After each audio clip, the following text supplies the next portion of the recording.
از طے شد یوسف خان مان گئے۔ دوسری طرف اس نے بہرام کو پکڑوایا، اس کی سزا کا انتخاب بھی اس نے کیا تھا۔ وہ گل کو ملے ہوئے زخموں کی تلافی کر رہا تھا۔ بہرام نے سزا پائی تو اسے سکون مل گیا۔ کچھ دنوں بعد ابتہاج نے وہ کر دیا جس کا اسے ڈر تھا۔ وہ خود گل کو اعتماد میں لینا چاہتا تھا مگر ڈرتا تھا کہ گل جانے کیسے رد عمل دے گی۔ وہ یوسف خان کے ذریعے یہ بات پہنچانا چاہتا تھا مگر ابتہاج نے سب برباد کر دیا۔ گل کا رد عمل جنون بن کر آیا تھا۔ وہ اتنے غصے میں پہلے کبھی نہیں دیکھی گئی تھی جتنے غصے میں وہ اس دن نظر آئی تھی۔ ریشم نے اس کو گل کی جنونیت کا حال سنایا تھا۔ سن کے ہی اس کے رونگٹے کھڑے ہو گئے تھے۔ پھر جب ابتہاج اور مجاہد نے گل کو مارا تو اس کا بند بند تڑپ اٹھا تھا۔ کتنی بے رحمی دکھائی تھی ان درندوں نے۔ اس کی گل کو اتنی صفاقی سے کیسے پیٹ سکتے تھے؟ اس دن وہ مردان خانے میں موجود تھا۔ مجاہد چچا کو ہڑبڑی میں زنان خانے کی طرف جاتے ہوئے دیکھ کر وہ بھی ان کے پیچھے آیا تھا۔ زنان خانے میں داخل ہونے سے قبل جب اس نے گل کے چلانے کی آواز سنی تو انہیں قدموں سے پلٹ کے یوسف خان کے پاس گیا اور انہیں بلا کر لایا۔ جب تک وہ آتا تب تک گل بری طرح مار کھا کر بے ہوش ہو چکی تھی۔ خود کو آس پاس سے انجان اور ناواقف جان کر اس نے بھرپور اداکاری کی مگر جب گل کو بے دم سا لیٹے دیکھا تو یک بارگی وہ دہل سا گیا تھا۔ اس نے یوسف خان کا ری ایکشن دیکھے بغیر گل کو باہوں میں بھرا اور اوپر لے گیا۔ گل کے چہرے گردن پر تشدد کے نشان دیکھ کے اس کا دل چاہ رہا تھا ابتہاج کے گھٹنے توڑ دے۔ رہ رہ کر اس بے غیرت پر غصہ آ رہا تھا مگر اس وقت اسے بہت پھونک پھونک کر چلنا تھا۔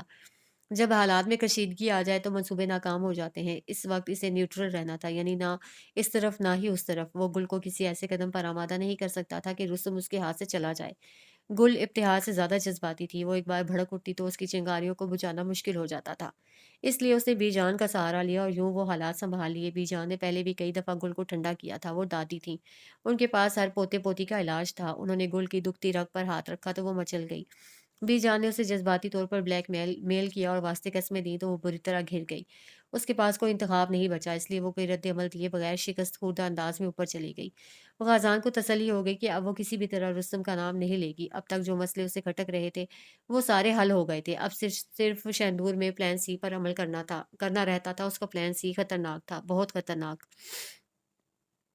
اب رستم بھی اس کا تھا اور سرداری بھی۔ اسے رستم کے ذاتی دستاویزات بنا لیے تھے۔ چونکہ گل لالہ کے پاس کوئی قانونی ڈاکیومنٹس نہیں تھے اس لیے وہ براہ راست رستم پر حق نہیں جتا سکتی، مگر شہدور میں جب رستم اس کو مل جائے تب پوری دنیا دیکھ لے گی، میڈیا ٹی وی سب اس کا نام لیں گے، تب کسی کی مجال نہیں ہوگی کہ رستم پر حق جتا سکے۔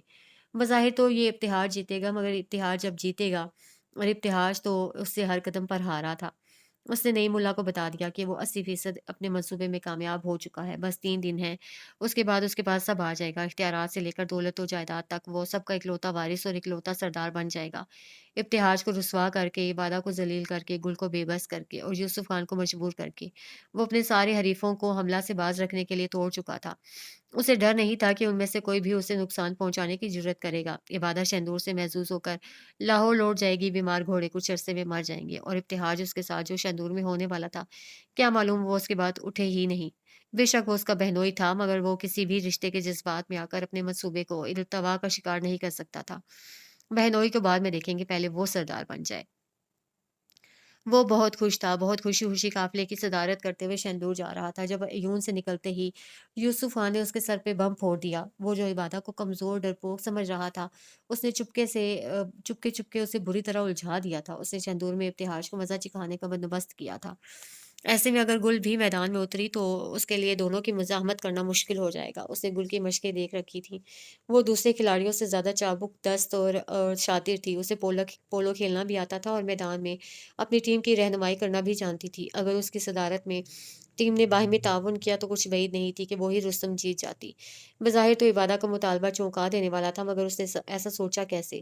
گل کو مسترد ہونے کا خط مل چکا تھا تو کیا وہ اس سے دل برداشتہ ہو گئی تھی یا پھر گل نے اسے اپنی کوششوں کے بارے میں کچھ زیادہ ہی جذباتی کہانیاں سنا دی تھی؟ کیوں اس نے یہ فیصلہ کیا تھا؟ اس کے دماغ میں اچانک اس خیال کا آنا اتفاق نہیں تھا، ضرور اس میں گل کا ہاتھ تھا۔ اسی نے اپنی لاچارگی اور بے کسی کی پٹیاں پڑھائی تھیں۔ وہ عبادہ کو فون کر کے اسے باتوں میں الجھا نہیں سکتا تھا کیونکہ تب وہ اس پر شک کرتی کہ شاید وہ بھی باقی مردوں کی طرح گل کو پولو کھیلنے سے روک رہا ہے۔ اس نے اپنا تاثر ایک پڑھے لکھے مرد کا ڈالا تھا۔ وہ یکایک ایک روایتی مرد کی صورت میں عبادہ کے سامنے نہیں آ سکتا تھا، اس لیے اس نے سوچا کہ اگر وہ عبادہ کو کال کر کے اسے لفظوں میں الجھائے گا تو یہ بے سود ہوگا، اگر وہ یوسف خان کو تسلی یا دلاسا دے کر اس دھمکی کے اثر سے نکالے گا تو یہ بھی بے سود ہوگا۔ کیوں عبادہ سے بعید نہیں تھی کہ اسے جو کہا تھا وہ کر بھی ڈالے۔